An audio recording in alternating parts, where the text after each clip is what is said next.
হামজা সমিতদের কোচের নাম জানা যাবে আজ। শেষ পর্যায়ে বাছাই প্রক্রিয়া, রেসে এগিয়ে আন্তোনিও কনসেইসাও, জটিলতা কোলম্যানকে নিয়ে। লিগ ডিসাইডার এল ক্লাসিকো আজ। প্রায় শতাব্দী পুরনো ক্ষত কাটানোর সুযোগ বার্সার। সর্বোচ্চ প্রতিরোধের ঘোষণা রিয়াল মাদ্রিদের।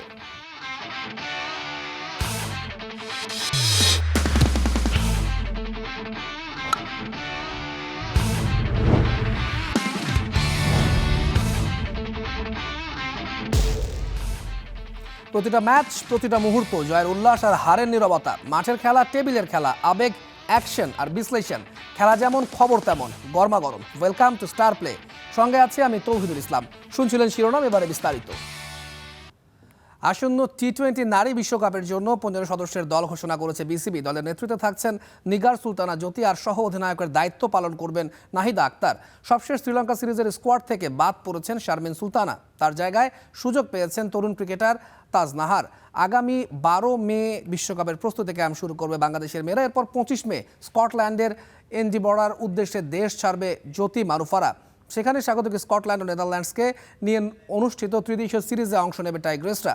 বিশ্বকাপের গ্রুপ পর্বে বাংলাদেশের সামনে অপেক্ষা করছে কঠিন পরীক্ষা। এই গ্রুপে তাদের প্রতিপক্ষ হিসেবে রয়েছে রেকর্ড 6 বারের চ্যাম্পিয়ন অস্ট্রেলিয়া, চিরপ্রতিদ্বন্দ্বী ভারত, পাকিস্তান, সাউথ আফ্রিকা এবং নেদারল্যান্ডস।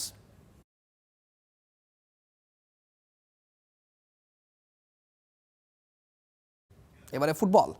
কে হচ্ছেন বাংলাদেশ জাতীয় ফুটবল দলের হেড কোচ জানা যাবে রবিবার। শেষ মুহূর্তে ক্রিস কোলম্যানকে নিয়ে তৈরি হয়েছে জটিলতা। বাফুফে ঝুঁকেছে অ্যান্তোনিও কনসেইসাওয়ের দিকে। নতুন কোচের সাথে কত বছরের চুক্তি করবে বাফুফে? কেন কোলম্যানের সম্ভাবনা কমে গেছে? সব উত্তর রহমান প্লেয়ারের বিশ্লেষণে। তাজা খবর জানাচ্ছি আপনাদের। হামজা সমিতদের কোচ নিয়োগে গুরুত্বপূর্ণ রোল প্লে করছেন টেকনিক্যাল ডিরেক্টর সাইফুল বারী টিটু। আগ্রহী কোচদের সাথে জুমে ইন্টারভিউ হয়েছে। National teams management committee interview শেষ করে রিপোর্ট জমা দিচ্ছে এক্সিকিউটিভ কমিটিতে। কোচদের বলা হয়েছে তাদের পছন্দের কোচিং ইউনিটে কারা কারা থাকবে সেই ডিটেলস বাফুফের টেকনিক্যাল ডিরেক্টর সাইফুল বারী টিটুকে মেইল করতে।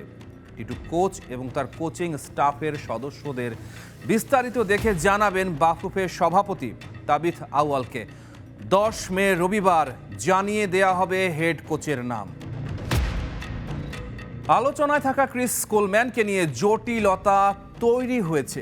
পুরো ব্যাপারটা বুঝতে হলে আগে বুঝতে হবে আজকের দিনের হাই প্রোফাইল কোচ আসলে কিভাবে কাজ করেন। তিনি শুধু মাঠে দাঁড়িয়ে নির্দেশ দেন না, তিনি একজন আধুনিক ম্যানেজার। তার কাজ চলে ডেটা আর বিজ্ঞানের উপর ভর করে। জিপিএস ট্র্যাকিং, স্পোর্টস সায়েন্স, মনোবিজ্ঞান, প্রতিপক্ষের ভিডিও বিশ্লেষণ, আর সবচেয়ে বড় কথা, এই মাপের কোচ কখনো একা আসেন না। তার সঙ্গে আসে technical analyst, fitness trainer, nutritionist, goalkeeper coach. মিডিয়ায় এখন সবচেয়ে বেশি ঘুরছে ক্রিস কোলম্যানের নাম। ওয়েলস জাতীয় দলের সাবেক কোচ, যিনি ওয়েলসকে নিয়ে গিয়েছিলেন ইউরো 2016-এর সেমিফাইনালে। কোলম্যান বাফুফের কাছে মাসিক বেতন চেয়েছেন $26,000 মার্কিন। কিন্তু সমস্যাটা বেতনে না, সমস্যাটা হলো পুরো প্যাকেজে। কোলম্যানের পছন্দের assistant coach, physio, trainer, goalkeeper coach, এই পুরো সেটআপের খরচ একসঙ্গে যোগ করলে অঙ্কটা বাফুফের জন্য বহন করা প্রায় অসম্ভব হয়ে পড়ে। তাই কোলম্যানকে নিয়ে অনিশ্চয়তা এখনো কাটেনি। বাফুফেও তাই শেষ বেলায় কোলম্যানের ব্যাপারে পিছিয়ে গেছে। আরও একটা বড় খবর, আন্তোনিও কনসেইসাওকে নিয়েও আগ্রহী বাফুফে। এই পর্তুগিজের কোচিং ক্যারিয়ারও সমৃদ্ধ।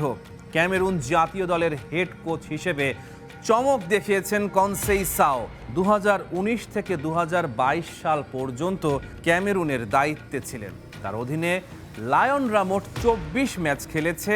এর মাঝে জয় 14টা, ড্র 8টা, হেরেছে মাত্র 2টা ম্যাচ। কনসেইসাও যখন ক্যামেরুনের দায়িত্ব নিয়েছিলেন তখন তাদের ফিফা র্যাঙ্কিং ছিল 53, আর যখন দায়িত্ব ছাড়েন তখন ক্যামেরুনের র্যাঙ্কিং ছিল 33। সূত্র বলছে বাফুফে নতুন কোচের সাথে দীর্ঘ মেয়াদে চুক্তি করতে চায়। পাশাপাশি এমন একটা অপশন রাখা হয়েছে যেখানে প্রতি 6 মাস পর পর কোচের পারফরম্যান্স রিভিউ করা হবে। 233টা আবেদন, 11 জন ফাইনালিস্ট, একটাই চেয়ার, আর সেই চেয়ারে কে বসবেন এটাই এখন বাংলাদেশের ফুটবল প্রেমীদের সবচেয়ে বড় প্রশ্ন। রোজারিও মিকেল সরে দাঁড়িয়েছেন, বাফুফের সভাপতি তাবিথ আউয়াল বলে দিয়েছেন 15 মের মধ্যে চুক্তি সই হবেই। ঘড়ির কাঁটা টিকটিক করছে, কে হবেন হামজা সমিতদের নতুন হেড কোচ? রহমান পেয়ার, স্টার প্লে। বাফুফেতে রয়েছেন সহকর্মী মাহবুব রিমন। হামজা সমিতদের কোচের সবশেষ আপডেট জানতে সরাসরি যুক্ত হব তার সাথে। রিমন, বাফুফে কর্তারা কি এখন পর্যন্ত তাদের কার্যালয়ে এসেছেন? কি কথাবার্তা হচ্ছে? কখন নাগাদ হামজা সমিতদের যে কাঙ্ক্ষিত কোচ, তার যে নাম ঘোষণা করা হবে আজ, সেটা কখন নাগাদ হতে পারে?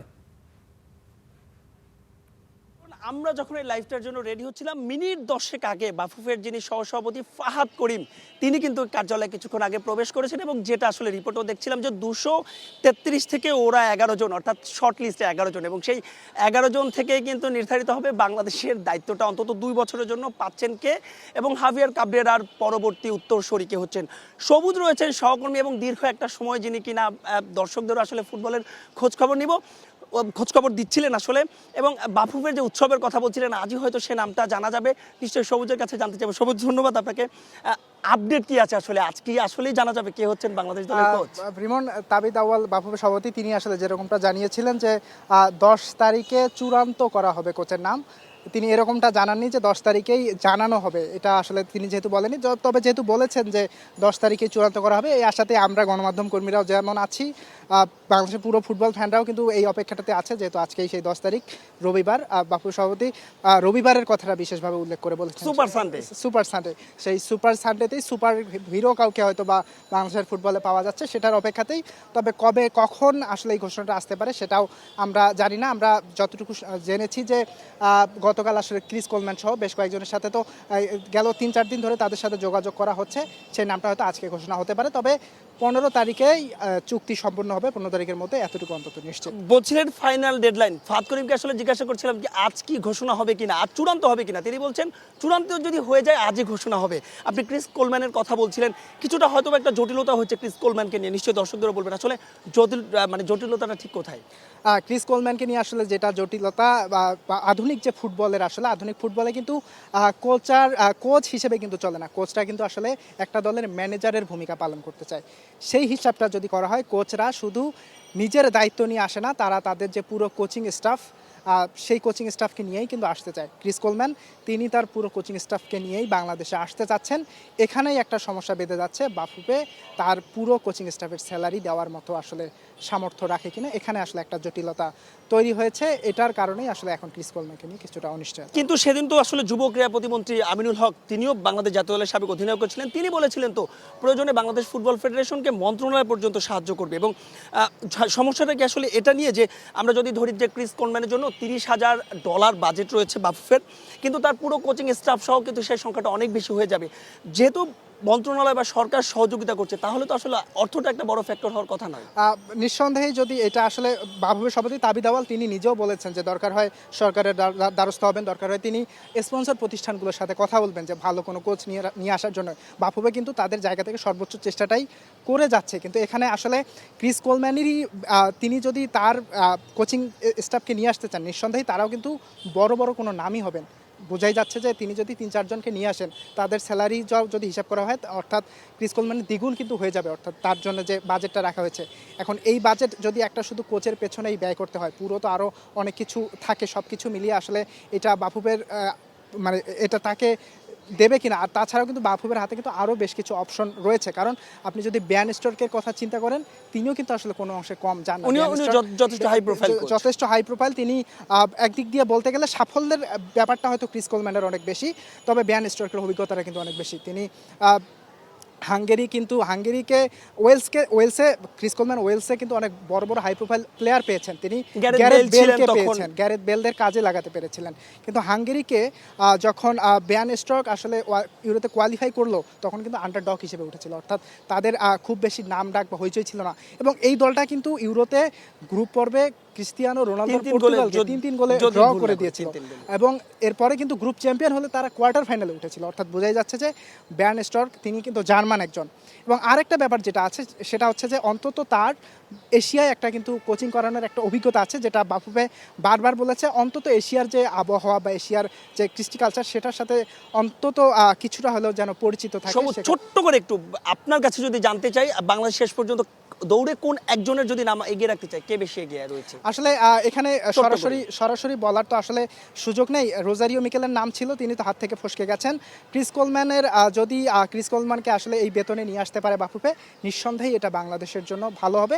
তবে তাকে যদি না হয়, আমরা ব্যান স্ট্রোককে আশা করতে পারি, তিনি আসলে নিঃসন্দেহে বাংলাদেশের ফুটবলের জন্য সেটা ভালো হবে। অনেক অনেক ধন্যবাদ। আর নিশ্চয়ই আসলে তুলন যেমনটা শুনছিলেন, দর্শকরাও যেমনটা শুনছিলেন, ক্রিস কোলম্যান নাকি স্ট্রোক, কে হচ্ছেন সে উত্তর হয়তো আজই মিলবে। তবে দেশের ফুটবল নিয়ে যে একটা উন্মাদনা তৈরি হয়েছে এবং হাই প্রোফাইল যেসব কোচরা আসলে আবেদন করছে 300+, নিশ্চয়ই সেটাও আসলে দেশের ফুটবলের যে উন্মাদনা এবং ধীরে ধীরে যে উন্নতি হচ্ছে তারও একটা প্রমাণ দেয়। এই ছিল আমার কাছে কোচ নিয়োগের সবশেষ আপডেট বাফুফে থেকে। রিমন, আপনাকে ধন্যবাদ। আপনার সঙ্গে সবুজকে ধন্যবাদ। নিশ্চয়ই আপনাদের মাধ্যমে কোচের নাম ঘোষণা হলে সেটা আমরা তৎক্ষণাৎ দর্শকদেরকে জানাতে পারবো। ইউরোপিয়ান ফুটবল 94 বছরের অপেক্ষা, ইতিহাসের দ্বার প্রান্তে মহারণ। 1931-32 মৌসুমের পর আবারও লা লিগার শিরোপা নির্ধারণে এল ক্লাসিকো। আজ রাতে ক্যাম্প নিউতে মুখোমুখি বার্সেলোনা ও রিয়াল মাদ্রিদ। এই ম্যাচে জিতলে কিংবা ড্র করলেই লা লিগার শিরোপা নিশ্চিত হবে কাতালানদের। আর চির প্রতিদ্বন্দ্বীদের সামনেই উদযাপনের আশায় এখন প্রহর গুনছে হ্যান্সি ফ্লিকের দল।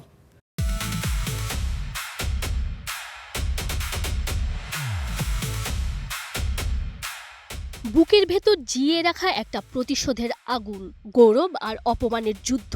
94 বছরের অপেক্ষা, একটা ইতিহাস নতুন করে লেখার, একটা হারের ব্যর্থতা পাল্টে ফেলার। রবিবারের রাত ক্যাম্প নিউ। 1931-32 মৌসুমের পর আবারও লিগ ডিসাইডার এল ক্লাসিকো। হ্যাঁ, ঠিকই শুনেছেন, 94 বছর আগে বার্সেলোনার ঘরের মাঠে 2-2 গোলে ড্র করে শিরোপা জিতেছিল রিয়াল মাদ্রিদ। শুধু তাই নয়, এল ক্লাসিকোর সেই ম্যাচে লস ব্লাঙ্কোরা আনবিটেন হিসেবে প্রথমবারের মতো লা লিগার ট্রফি জিতেছিল। আর নিজেদের মাঠেই বেদনার রঙে নীল হয়েছিল ব্লাউগানারদের শিরোপা জয়ের স্বপ্ন। সেই পুরনো প্রতিশোধ নেয়ার ম্যাচে পুরো স্পেন যেন নিঃশ্বাস আটকে অপেক্ষা করছে রবিবারের এই একটা ম্যাচের জন্য। মাত্র 1 পয়েন্ট পেলেই লা লিগার নতুন চ্যাম্পিয়ন হয়ে যাবে বার্সেলোনা। ঘরের মাঠে হান্সি ফ্লিকের দল যেন পুরো মৌসুম জুড়েই ছিল এক দুর্বার ঝড়। 34 ম্যাচে 29 জয়, টানা 10 লিগ ম্যাচের জয়। প্রতিপক্ষকে গুড়িয়ে দিয়ে এগিয়ে যাওয়া এক নির্মম বর্ষা। একটা ড্র কিংবা দাপটের সাথে জয়, এমবাপ্পে চুয়ামেনিদের চোখের সামনে লিগ শিরোপা জেতার উদযাপনকে আরও রাঙিয়ে দিতে পারে। অন্যদিকে রিয়াল মাদ্রিদ মৌসুমে ট্রফি শূন্য তো থাকতেই হচ্ছে, তারপর চারপাশে শুধুই অস্থিরতা। পত্রিকায়, টিভিতে ফুটবল প্রেমীদের মুখে মুখে কেবলই ড্রেসিং রুমে বিভক্তি, খেলোয়াড়দের মধ্যে সংঘর্ষ, সমালোচনা আর হতাশার কেচ্ছা। তবে ইতিহাস বলে এল ক্লাসিকোতে কেউ কাউকেই ছাড় দেয় না। রিয়াল মাদ্রিদকে কখনোই মৃত ভাবা যায় না। যখন পুরো পৃথিবী তাদের শেষ ভেবে নেয়, ঠিক তখনই তারা সবচেয়ে বেশি ভয়ঙ্কর হয়ে ওঠে। ভিনিসিয়াস, এমবাপ্পে, বেলিংহ্যাম, একটা মুহূর্তই বদলে দিতে পারে পুরো ম্যাচ। তবে আত্মবিশ্বাসে এগিয়ে থাকবে বার্সাই। চলতি মৌসুমে শেষ 6 এল ক্লাসিকোর 5টাতেই তাদের জয়। জানুয়ারিতে সুপার কাপ ফাইনালেও রিয়ালকে হারিয়েছিল কাতালানরা। বার্সার জন্য অবশ্য দুঃসংবাদও আছে। ইনজুরিতে তরুণ জাদুকর লামিন ইয়ামাল নেই। আর চুয়ামেনির সাথে মারামারি করতে গিয়ে ট্রমাটিক ব্রেন ইনজুরিতে খেলতেই পারবেন না রিয়ালের ভেলভার্দে। 90 মিনিট, একটা ম্যাচ, একটা ট্রফি। এল ক্লাসিকো শুধু ফুটবল নয়, এটা আবেগ, এটা যুদ্ধ, এটা ইতিহাস। যে যুদ্ধ জিতে লা লিগার 29তম টাইটেল জেতার অপেক্ষায় পুরো Camp Nou. Tanzim Oishi, star play. 2026 FIFA বিশ্বকাপে অংশ নিতে প্রস্তুতি রান, তবে তার জন্য দেশটির ফুটবল প্রধান জুড়ে দিয়েছেন 10টি শর্ত। দলের সাথে থাকা সব খেলোয়াড়, কোচ ও কর্মকর্তাদের ভিসা নিশ্চিত করার পাশাপাশি বিমানবন্দর, হোটেল, স্টেডিয়ামে বাড়তি নিরাপত্তার শর্ত জুড়ে দিয়েছেন তিনি। আর শর্ত মানলে 3 দেশের যে কোনো ভেন্যুতে খেলতে রাজি ইরান। ফিফা বিশ্বকাপ 2026 আসরের বাকি মোটে 1 মাস এখনো কাটেনি ইরানের অংশগ্রহণ নিয়ে অনিশ্চয়তা। এবারে বিশ্বকাপে অংশ নেয়ার কথা জানালেও ফিফার কাছে বেশ কিছু নিশ্চয়তা দাবি করেছে দেশটি। ইরানের ফুটবল ফেডারেশনের পক্ষ থেকে জানানো হয়েছে, নিজেদের বিশ্বাস, সংস্কৃতি ও আদর্শ থেকে এক চুলো না সরে ইরান বিশ্বকাপ খেলবে। একই সঙ্গে বলেছে তাদের উদ্বেগগুলো গুরুত্বের সঙ্গে বিবেচনা করতে হবে। গত মাসে ইরানের ফুটবল প্রধান কানাডায় অনুষ্ঠিত ফিফা কংগ্রেসে প্রবেশের অনুমতি না পাওয়ার পর থেকেই আরও ঘোলাটে হয় পরিস্থিতি। এর প্রেক্ষিতে বিশ্বকাপে অংশ নিতে 10টি শর্ত জুড়ে দিয়েছেন তিনি,